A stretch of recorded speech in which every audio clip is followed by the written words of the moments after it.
We just saw Blue Beetle, and this movie is going to surprise a lot of audiences, not for its amazing action set pieces or character development, but for this plot twist at the end that's going to leave people scratching their teeth thinking, what did I just watch? Warning, we are going to get into some spoilers, but trust me, you do not want to see this movie, so just stay right here. And before we start, smash that like button, subscribe for more stuff like this. Like Don said, you don't really want to see this movie, but there's some interesting stuff in here, but you don't need to see it to get that. We're gonna explain it to you. After we get done, you're not gonna need to see this movie. The first and second act is very generic, and it has some like weird flavors in it that kind of separates it from other hero origin stories. It really felt like a DC Spider-Man Homecoming that they try to make for in a lot of ways. Yeah, right. Exactly. Yeah, it was exactly like that. It follows a lot of the same beats, and there's a lot of similar tropes. I mean, you can see from the trailer even that it's very similar. So it follows Jaime Reyes as he gets his powers from an unlikely source, a beetle that kind of crawls on him like the mummy, but gives him powers and doesn't eat him alive. And it sits in this weird spot, like in that perfect area you can't scratch on your back, you know? Like, ugh.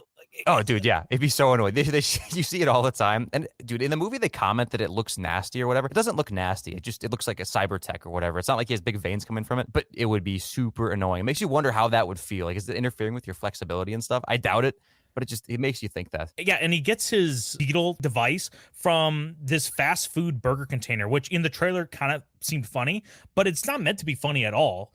Like, it seems like a thinly veiled racist theme on how Latino men are able to get their start in America. It's weird. I don't understand it, but like if you watch the movie, this is the thing you get from it. Yeah, it is. Well, there's a lot of dude. See, this is the thing. We're not really ones for picking up like in this racist stuff or whatever, but when it's so obvious, like everybody can't help but pick up on it. And you probably don't notice it at first, but later on in the movie, when this kind of stuff just happens again and again, okay, like George Lopez is in this movie, right? We all know that George Lopez is in the trailers. He's the funny guy, but dude, he's got to be the most stereotypical, like racist, stereotypical portrayal of like a Latino man in America ever. All he does for the plot, he has like these very rudimentary, basic mechanical facts, like about cars that everybody would know. And then besides that, he's always just talking about how he's willing to do low skilled manual labor. Like that's it. He's referencing back to his experience, like, you know, doing landscaping and stuff, but never in a boss position, only the grunt work. But at the same time, he's portrayed super lazy. Like every scene he's in that we see him in or whatever, they walk in the room and he goes, oh, he's waking up from a nap. This guy's always napping. It's so bad. It's so bad, dude. It's so obvious. Yeah, and then like we said earlier, you know, like the fast food containers, like it feels like all important information are kept in these like containers. Yes. Like his grandma keeps her dentures in a burger container too. I'm like, what is going on? I felt like maybe they went back and did reshoots. They're like, oh, dude, this burger container bit killed in the trailers. We got to put this in everything. Even but it's not the same burger container though. It's like a different fast food restaurant burger container. Oh, dude, yeah. And like, what didn't the main bad guy? What happened? Like he gets his essential source of whatever cyborg tech, from another fast food container, or does he just? It's not a beetle. It's not a beetle, but it's like a little piece of tech or whatever. And for some reason, he gets it handed to him in another fast food container. It's super weird. Yeah, and so one thing I definitely thought we were probably going to get is a hot Latina mama. We've been getting in all these other superhero movies, Into the Spider-Verse, Flash, and we just get a regular mama in this. Missed opportunity from Blue Beetle, the one that's most organically a Latino-style movie. We don't get a hot Latina mama. So hot Latina mama summer, officially over, calling it here. But Uncle Rudy, we were just talking earlier, he sold this movie, didn't he? I think a lot of people, after they saw the trailer, thought he was going to be the issue, saying this Batman's a fascist line in it, but he doesn't say it in a negative way. This movie tonally is all over the place, and this is a great example of it. It is. It is a perfect example of it. And Uncle Rudy, yeah, we talked about earlier how he's like a racist portrayal, and even though that's not the most like healthy thing or whatever for society, it's still funny. Like it's executed in a very funny way. And yeah, like you said, this fascist line, this is like the contentious line from the trailers. It is not at all in a negative way. He just kind of comments on it. And then later on throughout the movie, he actually, especially during the conflict parts, because he's a part of the third act, the second and third act, when there's action going on, he makes a lot of references actually to like pro-military stuff. And he even makes it, because every movie has to have politics inserted to some extent.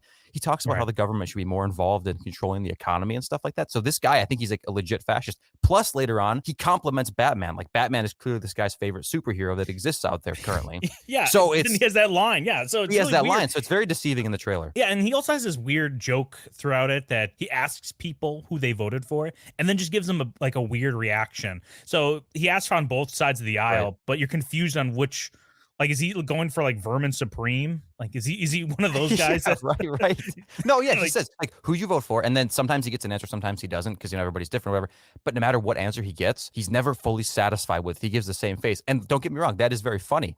It's just tonally strange in this movie. Well, and then I thought they were supposed to. There's a shot in this movie which I think is supposed to be Ernie from the George Lopez show, but he doesn't look like Ernie at all, unless he like looks completely different nowadays. He looked like more from Andy from According to Jim than Ernie. And I was confused. You know, like was that supposed to be a cameo? That shot lingered way too long. Maybe I'm just too white or something like that. But growing up, I was actually somewhat confused. Like I got these two shows mixed up when I was a kid sometimes. Like a really young kid. I don't know why, but I did. But you're 100% right. And I didn't really make this connection at first, but you told me right after we both saw it or whatever. And you're like, yeah, completely accurate. 100% accurate. Very Yeah. strange reference. Well, what'd you think about the tech with his powers and what he Oh, like used? the weapons and stuff? Yeah. Yeah, we kinda see it in the trailer too, like, he creates that sword that he grinds against the ground, and that's kinda cool, but I think it's a little bit cringe because I don't know why he has, like, these, like, anime moves or whatever, but it's not so much that is weird to me about this, it's the different kinda weapons that he makes, that he decides to make, and I Right. know a lot of it's played up for laughs, but all of them are played up for laughs pretty much, except for that sword. Like, at one point, he makes a super soaker that you have to pump a bunch of times to, like, get to shoot little blue energy nano bits or whatever. I'm not even sure what it's shooting, but, Right. spoiler alert, it's not that effective. It's not that effective, and that's not the only weapon he does that with. He also makes a sword, like another sword or whatever, and it's actually after the sharp one, so we know he can create a successful sword. We know that, Mhm. but he makes this other one, but it kinda just flops around like a pool noodle, and so maybe he'll do some cool whipping moves with that, but no, it's just kind of useless, and it breaks. Like, he made it breakable for some reason, and there's actually several weapons that are breakable that he makes. I don't know, wasn't that impressed with it or whatever, but the suit kept complimenting him, so I guess maybe we're supposed to think they're good. Yeah, I think if Rudy doesn't steal the show, because clearly there's not enough with Blue Beetle in this that I thought was all that compelling because it's very generic. The grandma, there's like these weird. This is This is the Warner craziest part to Brothers. me. Yes, is Mrs. Doubtfire's underneath Warner Brothers? Because I otherwise, don't I don't know how yeah. they get away with this. I don't know either. Well, okay, again, like, you keep referencing the trailer. If you watch the trailer and that's all you've seen of this, which I assume a lot of people that are watching this review have only seen the trailers, she kinda looks like a Mrs. Doubtfire type person, but obviously she's really a woman, not Robin Williams. There are a lot Maybe, of maybe over I don't know. maybe, but me and Don are big Mrs. Doubtfire fans and Robin Williams fans. This movie has clear, direct references to Mrs. Doubtfire, several of them. There's a lot of scenes where she's in the house and she's ducking away and like adjusting her face and stuff like that, as if she's pretending to be a woman or in some kind of a disguise, adjusting her hairpiece. It's really strange. But the most obvious one is she's in a beauty salon or a hair salon at one point, and this is a throwaway scene, kind of. It's only like a minute long, Right. but it mimics the montage we get from Mrs. Doubtfire when Robin Williams is first turning into a woman. One of the guys even offers her a fake nose, like one of those latex noses. And okay, she turns it down because they don't want to make the reference that extreme, I guess. But it's like shot for shot, exactly from Mrs. Doubtfire. This It's is crazy. I thought there was going to be a point because you I heard her liked voice it. come from you heard her voice come from the bathroom at one point. I definitely thought like Uncle Rudy or Jaime was going to like open the door and see the grandma peeing standing up. I definitely thought Yes. that was going to happen because otherwise I have no idea what was going on here. It felt so out of place and I was like She's so it's suspicious. yeah, I don't know, but I mean, if it meant that there's going to be connected with the Mrs. Doubtfire universe, I'm all for it. I'm not a big Blue Beetle, fan. I don't read his Yeah, me either. comics. I Me don't either. know much, but this secondary villain of Blue Beetles, is this comic book accurate, Gator? Or No, what? I don't think so. See, that's the thing. I don't think so. Again, we don't know a lot about it, but I briefly Googled it or whatever, and I don't think this is accurate at all. And we're not talking about the main villain because that's that girl. That's the lady who's in charge of all of it. But basically, her right hand man or whatever you want to call him. I'm not sure what his villain name was. I can't remember because again, we're not big fans of it. But this is the craziest plot twist in this whole thing, and we find out what the villain's motive is. This villain, the guy, he's actually Jaime Blue Beetle's father, who wasn't a bad father. At least they don't make it seem that way. But when Blue Beetle was a kid, he was disgruntled with his dad for some reason. When I say kid, I mean like 2 years old, like 3 years old, really, really young. Right. He somehow convinced his whole family to abandon his dad. Like, I don't like dad. We should get away from him. Abandoned the dad while he was at work one day. The dad comes home. The whole family's gone. The whole family's gone. Jaime was so young at this point that he forgot this by now in his adult life, but the rest of the family didn't. And they've been keeping it a secret from him the whole time because they are so embarrassed that they were so easily convinced by a child to make such a huge life change. And I'm pretty sure Uncle Rudy, by the way, is his biological uncle, which means he supported the abandonment of his brother, which is just so weird to me. It's so weird.